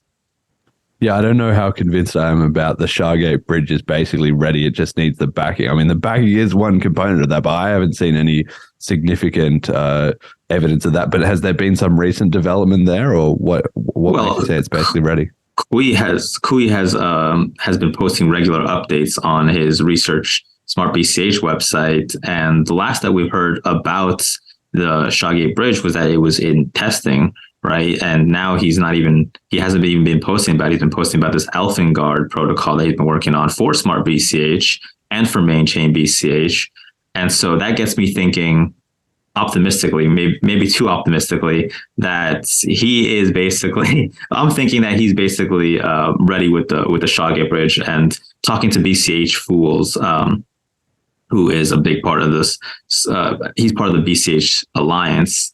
The thing that he's basically mentioned was that before Shoutouts can be released, we would have to set up a group for the SmartBCH Alliance, basically some sort of structure on how everything is going to work. So I don't know. To me, I'm starting to get the notion that the actual bridge itself is practically ready. It's just getting the structure of how everything is going to work in place, and getting everything aligned, getting everyone on the same page, and having just being prepared for what comes next. Well, I really want to believe. And like you say, there's a part of me that just sees that it just hasn't gone away. I have a lot of faith in things that die in quotation marks, but then survive. Like it hasn't gone away, and yeah, there is still updates and there's still activity. People are still working on it, so you can't count it out. I mean, I know some people are like, I'm never touching SmartBCH again. Blah blah blah. It's done. It's dead. It's over. But it isn't. Clearly, it isn't. Clearly, there's still a seed there. So I don't think you can count it out until it comes good. You were mentioning before the start of the show, I don't know how much you want to say about this, but you're actually working on your own project as well, not necessarily directly related to SmartBCH, but it could potentially be a part of that ecosystem. Are we able to get any insight into that, or is that still under wraps? Right, I could talk a little bit about that. So yeah, I am working on my own project. It's going to launch on the Ethereum network first. And I believe we landed on the name NFT Rich. And basically it's going to be, it's a simple name, but I came up with it in very short time frame. But yeah, I have a bunch of front end developers and back end developers, and I had cool logo designers and web designers working on the project for me. And essentially it's going to be a way to utilize your NFTs and play with them. So it's something that I feel that the NFT space has been missing for a while. And I took the inspiration from Counter-Strike. When I used to play Counter-Strike, their skins right now are worth, if you've ever played Counter-Strike, your skins might actually be worth a ton of money right now. Even those little boxes that were worth a cent, they're worth big money right now. And one of the reasons why their skins are worth so much is because you could play with those skins and there was a market for those skins. And the way you play with them is you would put them in one of those, it's kind of like a gambling website, but you would basically take the value of your skin, and let's say the skin value was $100, and you put it into a pool of $200. So one person puts up a skin for 100, you put up a skin for 100, you have a 50% chance of winning both skins. And I thought, hey, why isn't something like that? Why doesn't something like that exist for NFTs? I feel like it would work way better on blockchain because so many of us have NFTs. Most of us only bought it for the art, or maybe we just bought it because we thought the value was going to go up. And then we just sit on these NFTs. I think most of us in the DeFi space are sitting on thousands of NFTs, especially if you are one of these NFT collectors, and there's nothing you could do with them a lot of the times. And I thought it'd be really cool to have something that you can do with them, something that would get people excited to sweep the floor of NFTs and say, hey, I can sweep the floor of NFTs and I can put them into this NFT rich project. And with a 1% chance, I might be able to win a Bored Ape worth $100,000. So if I just put in $1 and I put an NFT it's worth $1, and I can win a Bored Ape possibly with my 1% chance. This is amazing. I love this idea. Now, I know a lot of people are going to say this sounds a bit borderline, and I think it is, but I personally think, like you say, it's a proven model. Okay, the Counter-Strike stuff, I'm not an expert on that, but I will say that I do know that a lot of that is related to shady gray market sort of gambling. And I thought, what better than the Wild West of blockchain to really implement this?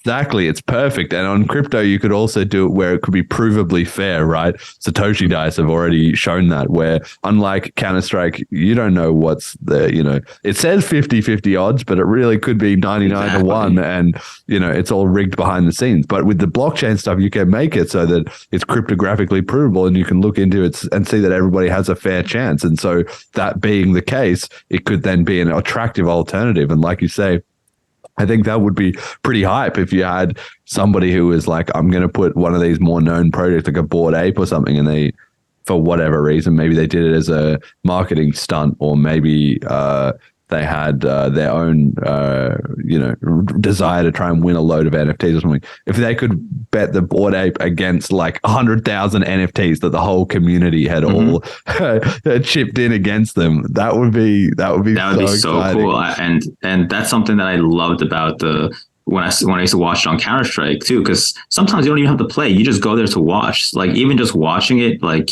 you see the wheels spinning and you see like the various names and you're like, okay, this guy's a 1% chance. Let's see if he wins the pool of like a $50,000. Oh, the guy with like a 0.001% chance, he like won or something. It's really cool to see. And I was for so long, I'm like, why hasn't anyone just brought these ideas over to blockchain? Is it difficult? And over time, I'm like, you know what? Let me just do these myself. Let me just start developing these myself, because even if nobody, plays the thing that I create, or nobody is interested at all, I want to have something that I create and see if it will engage different members of different communities. Maybe it'll be something interesting. And if it isn't, I'll play it myself. All I need is one person to play against. Sure. So how far away is this from, like, obviously you're giving this unexpected preview here. What are we talking? 3 months away, 6 months away, 2 weeks away? What? So I've been working on it for a couple of months now, and I actually think that we can have it ready within a month or two more. So yeah, hopefully soon. We definitely want to have it ready before the summer. So yeah, maybe May. Hopefully we can have a working website and everything. It looks really cool, by the way. So we're doing a really good job. We're not making it look ugly. It's not some cheap part. It's looking really good, and we're trying to make it so it's actually fun for everyone to get involved in. All right, cool, excellent. Well, I'm looking forward to that, and hopefully May. And if not, these things always take time, but Sounds good. More stuff was always in the works. I love that about crypto as well and about innovation. People don't really understand. Whatever you can see and use today is sort of not necessarily the tip of the iceberg, but there's always more coming in the pipeline that people just haven't announced. And that stuff turns up all over the place, especially in decentralized ecosystems where anybody can just plug in and do it, right? So I love that. Colin Robinson 11 says, will Silicon Valley Bank affect my OnlyFans? Well, good question. Firstly, do you have an OnlyFans? Secondly, is it successful? Thirdly, did you bank with Silicon Valley Bank? You might want to look into all of those questions to get an answer to that. Right, we got to talk about BCH Bull, and I need to make a lot of announcements this episode as well too, which is that General Protocols, who are the company who have built BCH Bull and AnyHedge and all of that with Emergent Reasons, who's been on the show a few times, Imaginary Username, all of that. They are now the first sponsor of the Bitcoin Cash podcast. We just recently agreed to that and did a bit of a small deal to that. Obviously, it's a team that I know fairly well, I'd say, all things considered. It's a product I actually believe in, and it's something that's very well regarded in the BCH space. So I have been very thoughtful about this. I've had a couple of other opportunities for some sponsors in the past, but it never came together because my number one priority is that the reputation of the show remains good, obviously. So it had to be the right one, and General Protocols have come through with it. So they're going to be getting a shout out at the end of every show, like the patrons do, and they'll have links in the description and so on. So this is a bit of a disclaimer because we've never done paid announcements or anything like that before, and we have in the past talked about BCH Bull a ton, and we will in the future too, just because it's exciting and it's a great thing. But full transparency, so all the listeners know. Yeah, they didn't ask me to do this segment or anything. I just felt it is actually relevant. But we are now being sponsored by General Protocols. So yeah, just be aware of that. But anyway, the reason that I bring this up is because you have been using the BCH Bull quite regularly. You have your own Telegram channel where you put up updates about what you're trading on it and making money or not. And you've obviously been using it pretty much right from when it started. So I wanted to get your full take on how have you found it so far, and how do you think it's going to develop over the next few months? Yeah, I actually think it's a really awesome protocol, definitely useful. And I have been using it pretty much since the beginning. And honestly, I always keep it up on my left monitor over here. And when we started this call, actually, this week has been a really bad day in the crypto thing. It said that I was like negative 69 BCH or something. But now I don't know what's happened. It says positive 4 BCH. So I think the price has gone up for BCH, and this while we were talking the last 2 hours. So I don't know how that happens. I'm actually a little happy about that, actually. But no, it's been really awesome. So the way BCH Bull works is you can either speculate that the price of BCH will go up, or hedge your money thinking that the price is going to go down. And you can open up a position for up to 2 hours to a month. Personally, I have been really liking the extreme end. So I've been liking longing or shorting for a month, or doing it for 2 hours. Really, honestly, both things have been working out really well for me. I think on the platform, I have made so far about 100 BCH in a month's time of using the platform, which is insane. I think a lot of it is luck, to be honest, because I'm not really much of a trader. But the way I've seen this platform is it's such a good way to stabilize your BCH when the markets are going down. And it's a great way to, in a decentralized manner, to long your BCH times 5, because it lets you long 5 times more than the BCH that you have, up to 5 times. You could do 1.2x or 3x, 4x, whatever it is. But usually, I kind of just YOLO and just go 5x all the time. If it does well or not, I'm just kind of take that gamble. But no, I definitely love using it for both scenarios. If I see that BCH is going down, I will take the chance. I will hedge my money.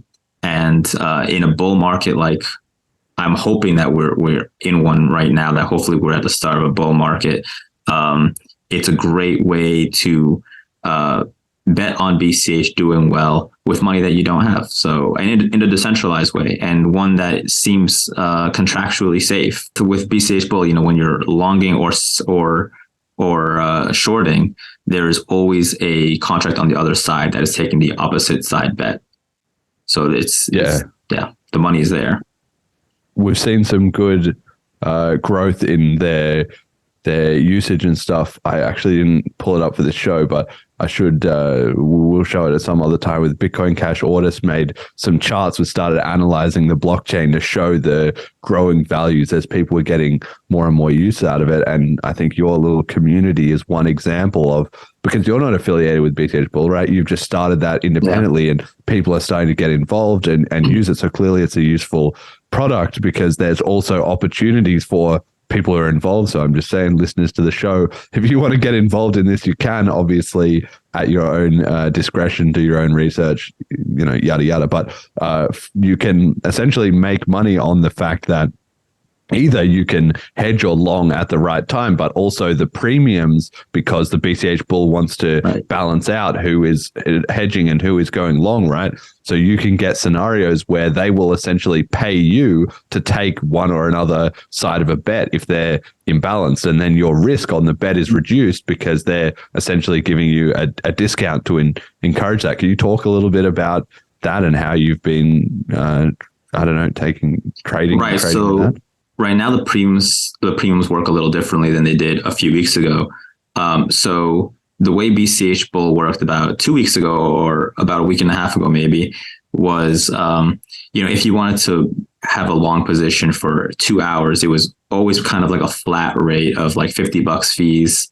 And if you wanted to long for like a month, it was maybe $200 at the high end. But I was very concerned about how that was working, because I was creating so many long positions for 2 hours or a month. And I was thinking to myself, how do they have the liquidity for the other side? Because I was putting in a lot of capital. And then, a week and a half ago, that actually changed, where it's now you can kind of feel it. It's if there is not that much money on the short side, you will see the premiums go up on the long side. And if there's not that much money on the long side, right, you'll see the difference in the premiums. And this has also been really cool, because basically, if you create a position right now on BCH Bull and you see that there is a high negative premium, meaning that they will pay you to create a position, you can take that. And especially for stabilizing your BCH, you're essentially saying, okay, here, I put $10,000. I'm going to stabilize it on BCH Bull, and maybe the premium that they're paying you is $500. They're saying, hey, if you keep your money here for a month, we will pay you $500 and you lose nothing. You will get back the $10,000 at the end of the month, and we'll pay you a premium of $500. So no matter what, you're getting back $10,500. And I think for people who only use fiat, that's amazing. You're just getting returns for doing nothing. You park your money there for a month and you're getting paid. For people who are heavily invested in crypto and believe that crypto will go up, you might not want to take that $500. You might think, no, if I keep it in Bitcoin Cash, I'm going to make more than that $500, because if BCH goes up, 5%, my 10 grand will be more than the $500 that they're paying me for hedging. And so you can use BCH Bull however you like. If you want to be risky, you can obviously do the 5x longs. And if you just want to stabilize, if you're creating a project where you have raised funds and you want to make sure that it stays, you keep the value in the dollar value of the BCH that you've raised, and you should hedge it. And maybe you'll even make back more BCH than you put in, because if the price of BCH goes down, then you actually make money on your hedges.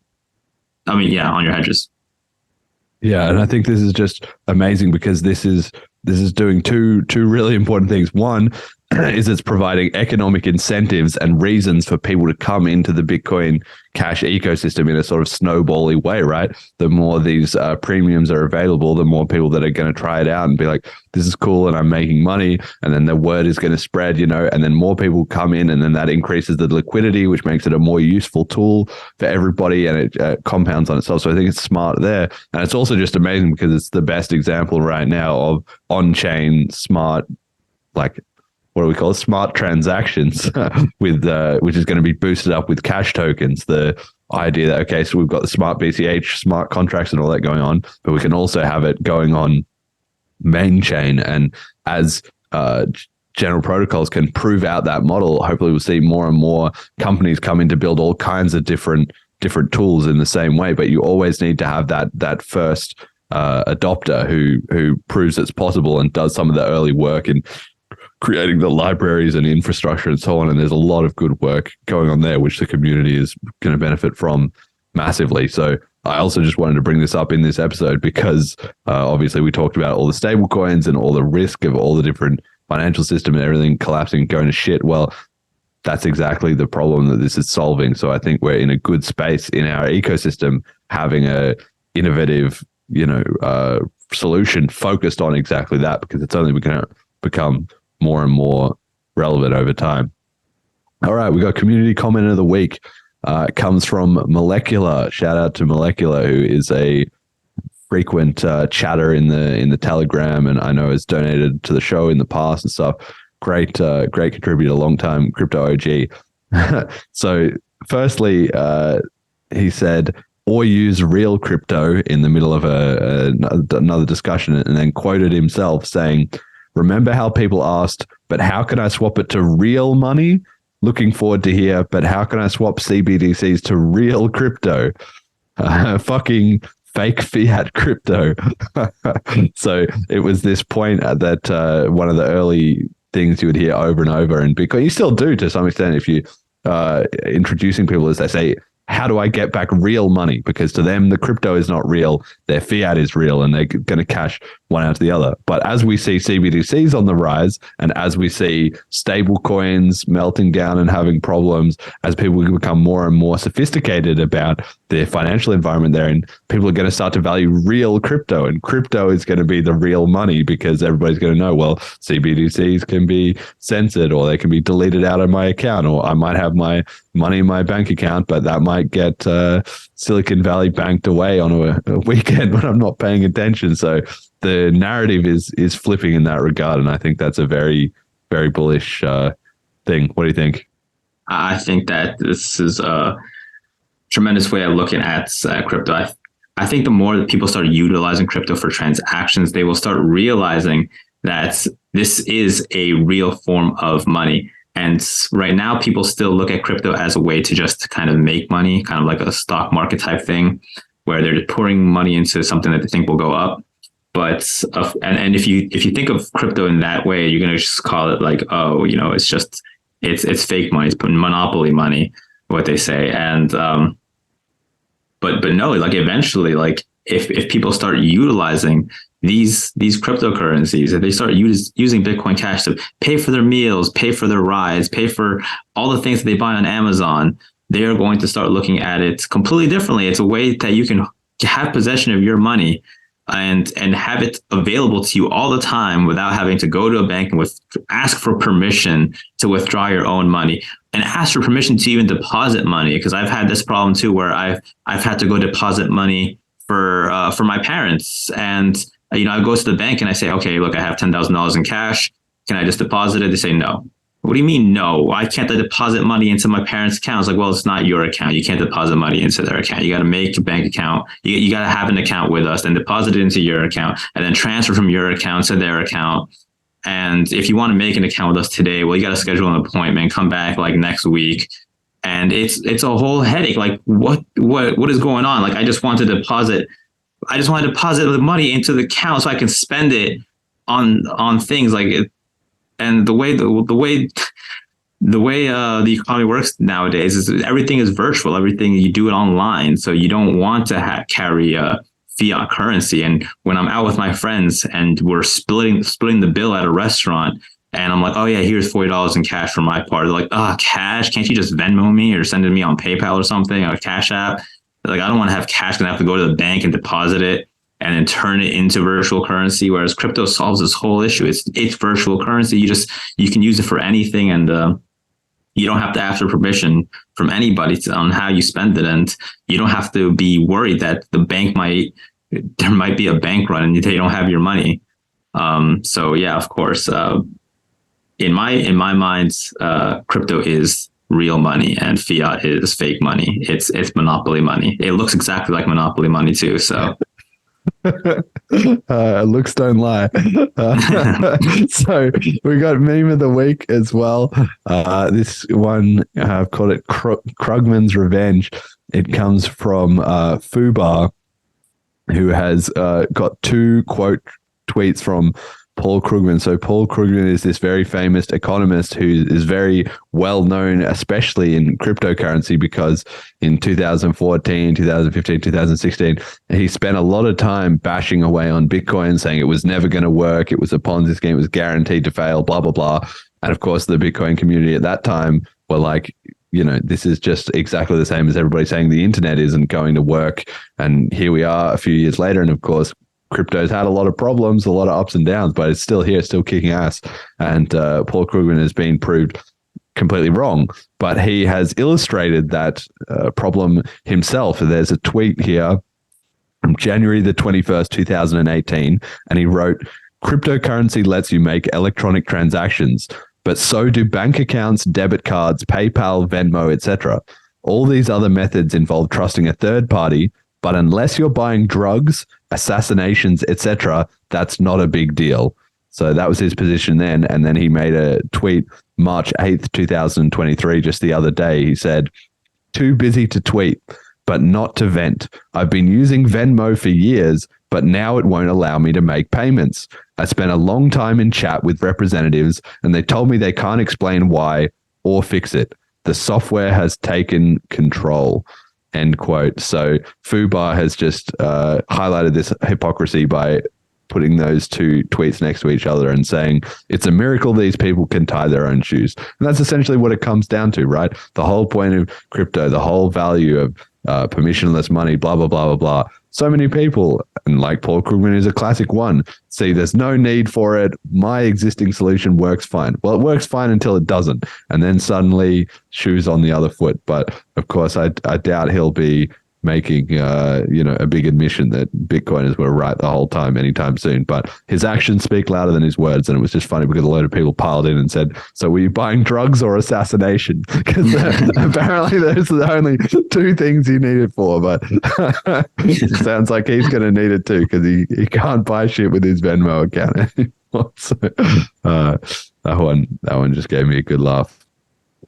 All right, message to the community. I kind of asked you earlier, so it's kind of cheating. But in light of everything that we've discussed today, what does the Bitcoin Cash community need to hear? What's on the agenda coming up for 2023? You think? Right. I think that the Bitcoin Cash community should keep focused on what we're doing, which is be peer-to-peer cash for the world. Keep sending out this message of that people should be spending their BCH. And supporting their local vendors, keep trying to spread the word, and of course, try to be more accepting of all the other communities as well, because crypto is a community that we kind of all rise together, and there are definitely going to be of various camps. Of course, everyone has their own crypto that's their favorite, but try to be accepting of everybody's points of view and just share your own, and hopefully eventually people will start becoming more friendly towards the Bitcoin Cash camp, and we will start seeing more people use crypto the way it was meant to be used, it's just as a decentralized form of money. Absolutely. All right, well, that will pretty much do it for the show then. I know the listeners have been waiting extra long for this episode. There's been a bit of a bigger gap between this last episode and this one than I would have liked. I try and do an episode about every 2 weeks or 10 days, but this one took a bit of extra I was in Germany. Jett was kind of busy, so we had some other stuff going on, but we delivered it now, and we'll try and get you another big episode soon as well. But thank you all to the listeners for the patience with that. I hope you enjoyed the little origin stories clips that we put out to sort of tide you over how I got into Bitcoin, how Jett got into Bitcoin. Take a listen to those if you're interested in that. I've got to thank the patrons as always, Ricky and HP, legendary. Thank you very much. And also shout out to our new sponsor, General Protocols. Check out bchbull.com, and you already got some hot tips from Dinopawnz on how to operate best with that. Obviously, treat it responsibly, know what you're getting into, and of course, not your keys, not your coins, as always. So only use a small amount of funds, and make sure you're very familiar with how the contract locks the coins and then sends them back to you for sure. So just, start small and easy way into it. Thank you also to all the donators on the show. Check out the start guide, FAQ links at bitcoincashpodcast.com. Dinopawnz, where can people find you? Most people can find me on Twitter at Dinopawnz, or YouTube, Dinopawnz as well. So that's DINOPAWNZ, and we'll That's put correct. links in the chat below. Do you want to give anyone a special shout out? Yeah, I mean, a special shout out to the entire BCH community and everyone who's working on their own projects and building and working on bettering the ecosystem. Shout out to you guys. Do I have a shout out? Bitcoin Cash TV, again, just crushing it. I was obviously waiting for us to stream, gets his stream in early, then rated us with 27 viewers to start things off. So I'm just benefiting massively from his hard work in building up a Twitch TV community. So thank you very much. I really appreciate that. And thank you to all the people in the chat as well too. We mixed in a few comments. It's been some good ones today. So hope you're all enjoying the show. Thank you very much, and until next time.